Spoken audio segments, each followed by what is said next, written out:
Oh, you know, the party isn't complete without some. Ooh, let's see.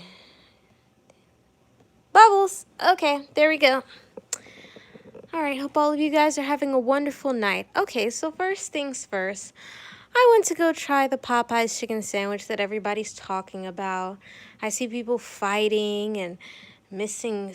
This one guy was in like a FedEx package or, no, not FedEx. He was in a UPS costume. I'm like, no wonder we can never get our UPS packages because you guys are online at Popeyes while somebody's probably sitting by the window waiting for their package. Like, people were really in their uniform on their breaks. I'm like, this is the worst time to come on your break.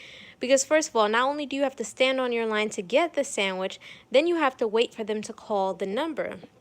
Now, the manager at the Popeyes, oh, hey, the real Aaron Collins. And guys, if you're watching, give this a thumbs up. Now, the manager of the Popeyes annoyed me, and I'll tell you why. He kept trying to divert people to another Popeyes. They're like, oh, there's another one 7 blocks down. And it's like, no one in their right mind is going to walk 7 blocks when they're already online and have been waiting already. Now, he ended up telling people that there was no more chicken. I literally got the last chicken sandwich, and so I tried it. And people are trying to make it seem like it's the best thing since sliced bread, or oh my gosh, it's a creation. Honestly, guys, it's good, but it's not worth the hype.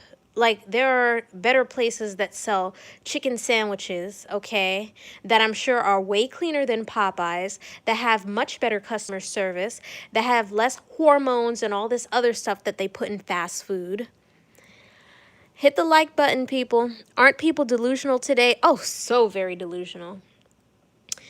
They're like, and you know, I don't even think it's better than Chick-fil-A. How dare you guys say it's better than Chick-fil-A? Really? Like, really think about Popeye's food, okay? Popeye's, the regular chicken that they have is just really crispy and dry to me.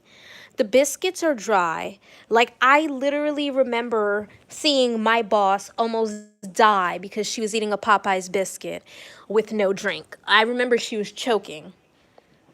Okay. The fries to me are okay. They're seasoned, but you know, I don't know if they have the best fries. If I had to choose a fast food restaurant that had the best fries. I don't like any of the drinks because I don't drink soda. West Haven Always and Forever. Welcome, West Haven Always and Forever. Guys, go subscribe to her. Make sure that you like her videos. Get her views up. Get her likes up. Make sure you guys subscribe to Aaron too. Get his views up. Get his likes up. But yeah, I think I should do like a little poll on that on my community tab. Which fast food restaurant has the best French fries? I mean, Popeyes this season, I don't know if I would say they have the best. Maybe I need to try all of them.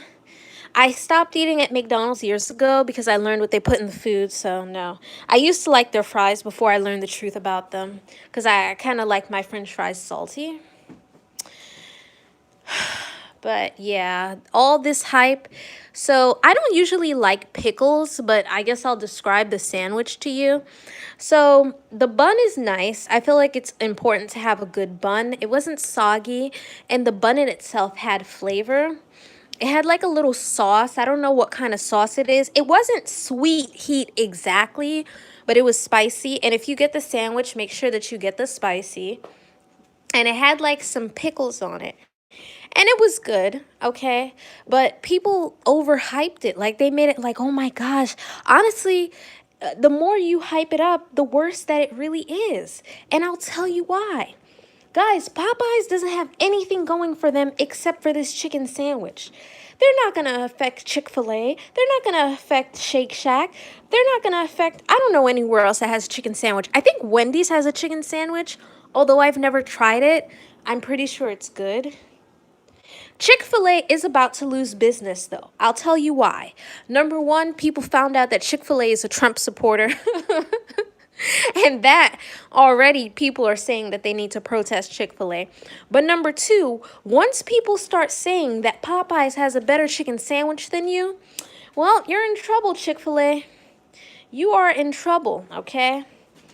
Because what your sandwiches don't have are the herbs and spices that they do have. So I don't know what you're going to do. Salutations, Bianca and chat. What's going on this splendid evening? I was just talking about this overhyped sandwich that everybody was talking about. And I got the last one. And I'm like, you know what? Honestly, I'm just gonna tell the truth. Like, it's not that good. It's, you know what it is? I feel like it's good for Popeyes. Like, wow, Popeyes, you actually did something good for once. Who here watched Everybody Loves Raymond? So Deborah on Everybody Loves Raymond, who was Raymond's wife on the show, she wasn't a good cook, and she made something called brajol, right? And her brajol ended up being better than Raymond's mom, who was an actress. Her name is Doris something. I can't remember her name, but and then everybody tried it, and they're like, wow. And even Frank tried it, and he's like, wow, Deborah, you outdid yourself with this brajol. And then it turns out that she ended up getting the recipe from like some magazine or something. And it's like, that's kind of like what it is. It's good for Popeyes, but it's not all that good. Lines wrapped around the corner, people having nervous breakdowns because they couldn't try a piece of chicken. Now I'm even paranoid because I'm like, well, what the heck are they putting in the chicken to make people behave in such a manner? Very paranoid indeed. Satchet 7 Network. Oh, hey, Satchet, welcome, welcome. I had sent you an email. I'm not sure if you got it. Also, guys, not sure if you know this, but I am creating exclusive content on Patreon for $1 a month. So if you want to join me for $1 a month on Patreon, it's a lot of fun. Currently, I have 11 people there. My goal is to get to 30, so I just need 19 more people. And I am very positive. I'm very optimistic. I know I'll make that goal by the end of the year. So if you guys want to join the Patreon, the link is all over my community tab and in the link section for $1 a month for the exclusive content. Plus, there are less of us there, so we can have conversations and we don't really have to worry about being trolled. That's the great thing about Patreon. That's one of the things that I love about it. I'm like, building communities. I bet they had innocent... Yeah, people bought their kids. I don't have any children, but if I did, honestly, I wouldn't want them standing in line. Just because, you know, children, they just get miserable really quickly. They complain when they're going to go home. They complain, are we there yet? They say their feet hurt. That's just not something you bring kids to. Unless you're like in a drive-through or something and they're sitting down comfortably, but don't have your kids standing in line with you because then they get miserable and they make everybody else miserable in line. And I didn't have children yet for a reason. I shouldn't be miserable just because you bought your kids and now they're making you miserable and now they're making us miserable too. You know, it kind of creates a ripple effect. All this free advertisement for the fast food companies are all this Twitter back and forth. Exactly. You could Uber Eats. I have never heard of anybody Uber eating Popeyes. It's possible. But yeah, if anybody knows any Black-owned businesses that have these chicken sandwiches, let me know because this is just overhyped. There's no way Popeyes has the best chicken sandwich in the world. And honestly, I know quite a few people that thought the sandwich was dry. Maybe they should start asking people if they want extra sauce on the sandwich because I had to ask for some sweet heat. Yeah, the sandwich is good, but there's like some sauce on it. And it's like, okay, this is good, but this is not enough sauce to burger ratio. So I'm going to need a little bit more sauce than this, you know? Like, honestly, you guys can just go to Chick-fil-A. Just go to Chick-fil-A. Boyce talked about a place Black-owned down in ATL. Can we have the name? Can we have names, please?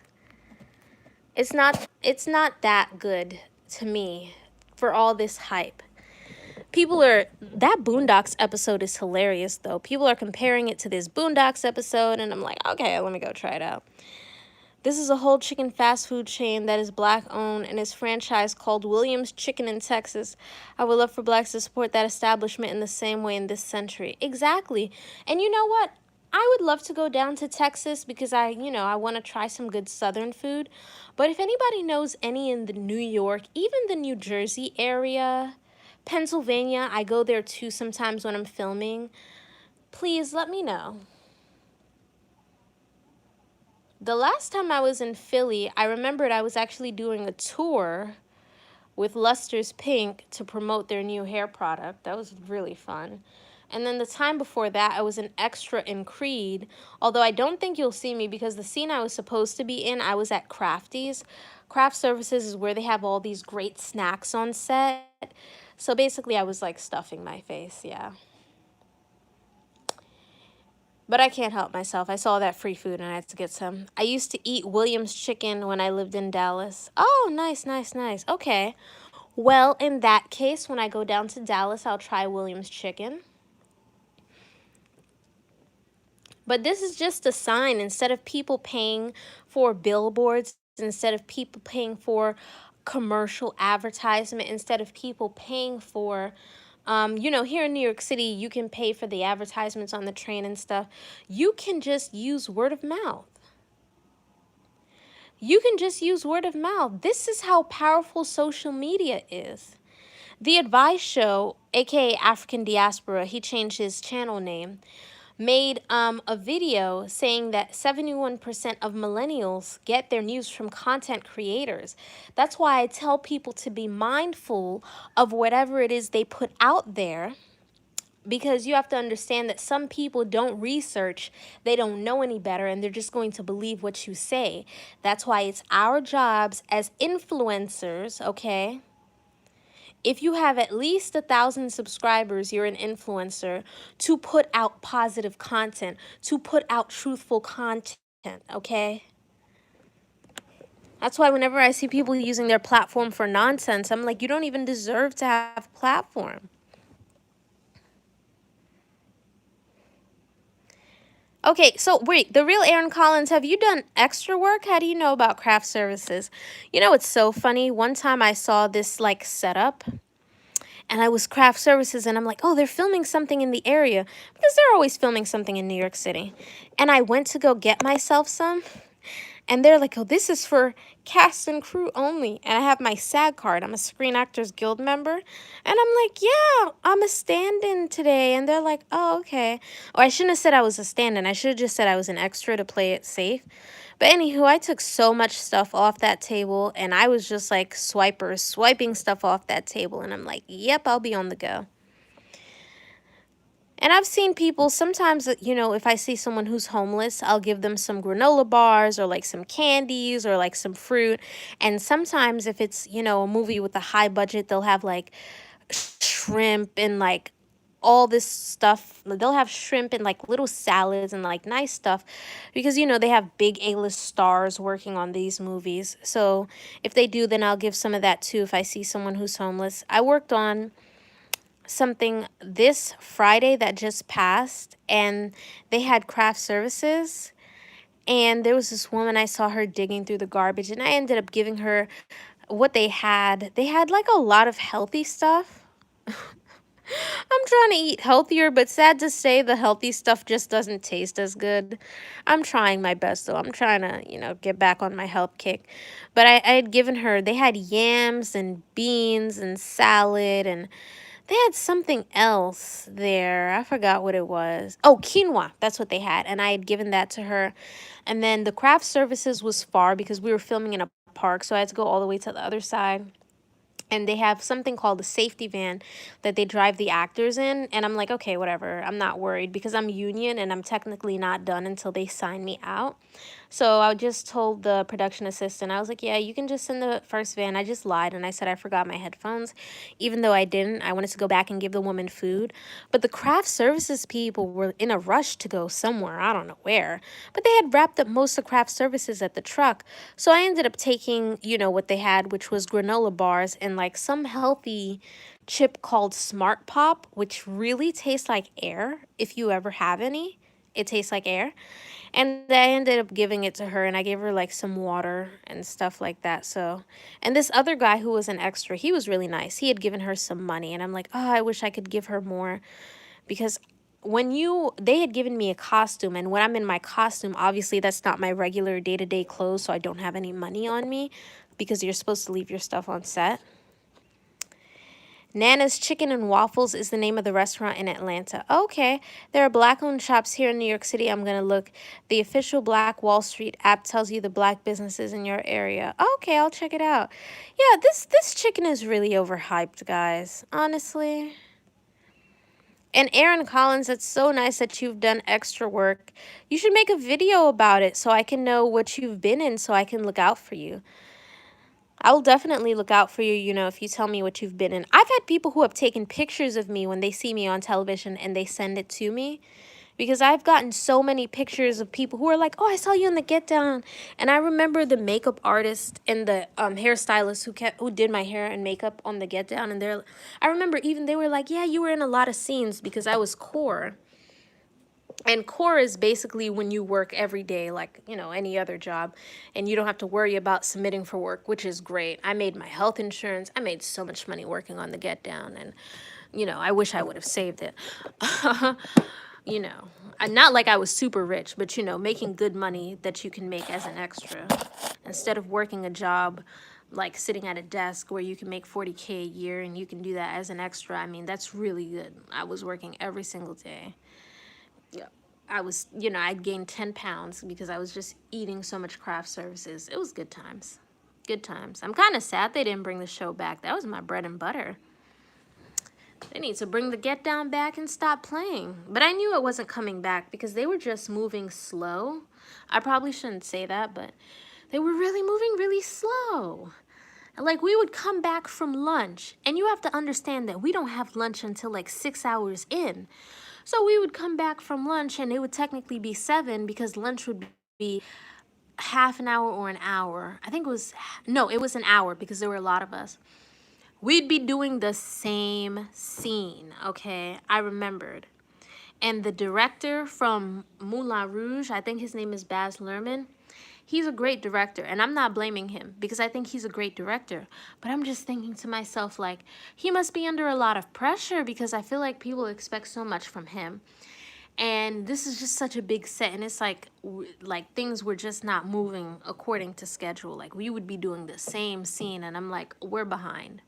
Like, I would look at the storyboard that we're supposed to follow, and I'm like, yeah, we're behind. And I wouldn't even have to look at the storyboard to know we're behind. Not that it matters to me. It's not my money. You know, that's Netflix money. But that kind of stuff can prevent the show from getting renewed because now you're spending so much money.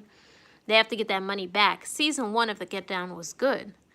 You know, the ratings were through the roof. Everybody was talking about it. Season 2, which is technically Season 1, Part 2, the ratings were not as good. And I'm like, dang. I had a feeling. I was like, I have a feeling this might not come back. But yeah. But if you want to know how you can get extra work or get speaking lines, you know, a list of agents that we get in the Screen Actors Guild, join me on Patreon, like I said, for $1 a month, and I can help you out with that. Oh, also, Aaron, are you union or non-union?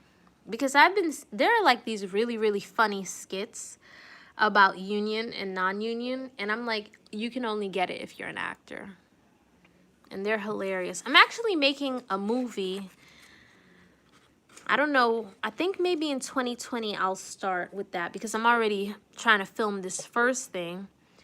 But it's going to be called Extras, and it's going to be so funny. What did you say?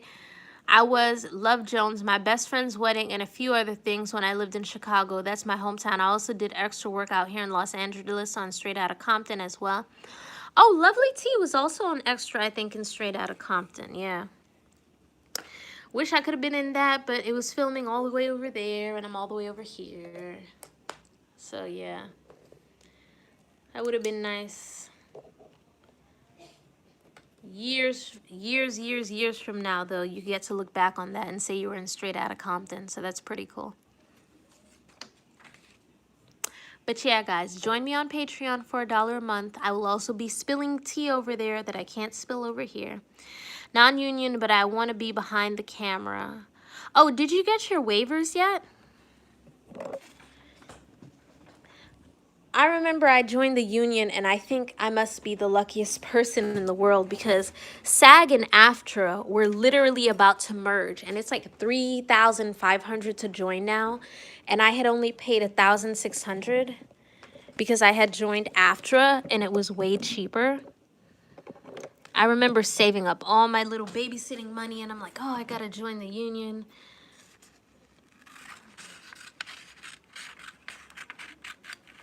And I had contemplated whether I wanted to join the union or not, but the more and more I worked, the more and more I realized why there is a union. Because these people will try to get away with every little thing. Like, I remember when I was non-union, they would have walk-away lunch. And I don't have a problem with walk-away lunch, okay? They even do that sometimes when you're union too, but most of the time they feed you. SAG and AFTRA are together now? Yeah, it's SAG-AFTRA now. The unions merged. And I don't have a problem with walk-away lunch. My problem is that, okay, number one, from what I've learned from working on set, is that most of this food they throw away. So they act like they don't have enough food for all of us when they do, because they end up throwing it away. It's good to have a union. Yeah, I had to learn that the hard way.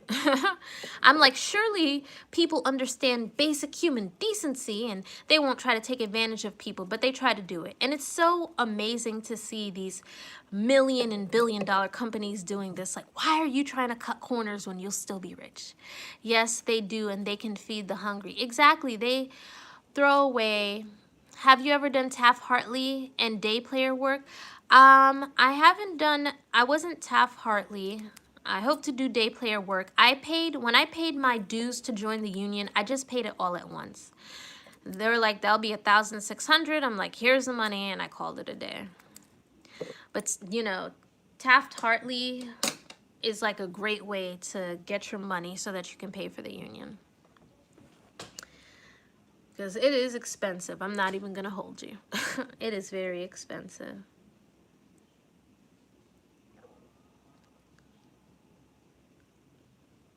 Sorry, guys. I was watching Family Feud. I got distracted. But yeah, just tell us if we're going to have a walk-away lunch and I can pack a lunch. It's not a problem. But if you don't tell me, then I can't plan accordingly. And that kind of stuff is annoying. I think it's the assistant director's job to inform us of that kind of stuff. So, you know, if they could tell us that, that would be nice. But I worked on a really, really good set yesterday where everyone was really nice and there was no bougie attitudes and we all ate lunch together and it was a really good time. Everybody was friendly because typically you'll get a production assistant who has a bad attitude and it's like, listen, I didn't tell you to come work here. If you don't like your job, you should just quit. Production assistants want to be a part of the DGA, which is the Directors Guild of America. You know, it's a big deal. It has Steven Spielberg and Tyler Perry and Spike Lee and all these people. And they have to do their hours, so they have to start as a production assistant. And it's like, again, I didn't tell you to take this job. Everybody has to work their way up in this business. And some of them will actually take their attitudes out on you. And it's like, again, I didn't tell you to take this job. Why are you here? Like, some of them have a worse attitude than fast food workers. It's terrible. I would love to meet you in person, Bianca, and even be a guest on your show. Oh, Aaron, I'm going to be going to California soon, so we'll probably meet up. I plan to go for 2020, so we'll probably meet up. Because I have to go for, like, film festivals and stuff, because, you know, I'll be going to shop around my film, Zodiac, so yeah, we'll probably meet up. But anywho, I'm about to end this. Oh yeah, Aaron, when you get a chance, I made some new videos on Patreon. I'm not sure if you got a chance to check it out, but check out the new videos on Patreon, Aaron. You know, want to make sure that, you know, you get a chance to see it. I'm going to end this video. Thank you all for coming. Join me, like I said, for $1 a month on Patreon to see the exclusive content and ask me, you know, whatever it is you want to ask me. Make sure you subscribe to Aaron. Subscribe to his channel. Make sure you subscribe to West Haven Always and Forever, who for some reason I always think to call her West Haven, Connecticut. Thank you for coming, Emporia Prime. Who else came in? Trying to make sure. Thank you for coming, Sachet Network 7. All of you guys have a wonderful day. And make sure that you hit that like button. Yeah. I most definitely will, Queen Bee. Yeah, check out the new video, Aaron Collins. All right, have a great day, guys. Patreon, do they charge you? Yes, my Patreon is $1 a month. It's very affordable. If you want the link, I can. It's on my community tab, as a matter of fact. It's on my community tab, yeah. So yeah, it's $1 a month for my Patreon. Very affordable, cheaper than a cup of coffee. That way everyone can join, because the way my mentality is I want it to be affordable for everybody.